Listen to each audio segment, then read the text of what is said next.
Imhotep. Imhotep stands as one of the most remarkable figures in the entire history of human civilization. A man so far ahead of his time that the ancient world could find no better explanation for his genius than divinity itself. He lived in Egypt around 2650 BCE during the reign of Pharaoh Djoser of the Third Dynasty, and in a world where medicine was almost entirely the domain of priests, incantations, and supernatural interventions. Imhotep dared to look at the human body and ask a different kind of question, not which God is responsible for this suffering, but rather what is actually happening here and what can we do about it. That quiet, radical shift in thinking is why Imhotep deserves to be spoken of in the same breath as Hippocrates, and indeed he preceded the Greek father of medicine by more than 2000 years. History gave Hippocrates the title, but time and archaeology have been slowly, steadily returning credit to the Egyptian who got there first.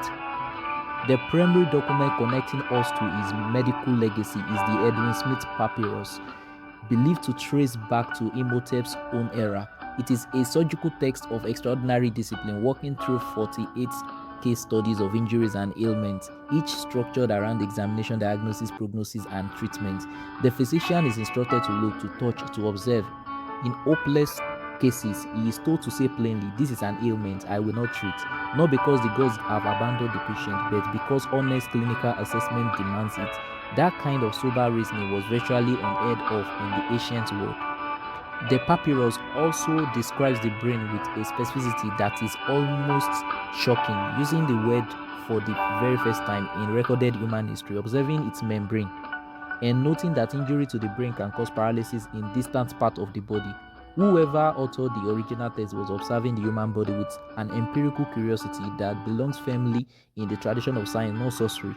After his death, veneration of Imhotep grew steadily until he was elevated to full deity, the Egyptian god of medicine and healing, later equated with the Greek Asclepius. Temples built in his name functioned as healing sanctuaries where the sick came seeking treatment. Physicians prayed in his name for centuries. The ancients were not convinced about what he had done. His actual deeds were as astonishing they seemed to require a supernatural explanation. Imhotep's story is ultimately about what it means to look at human suffering and decide to reason your way through it. In a world saturated with magical thinking, he chose observation.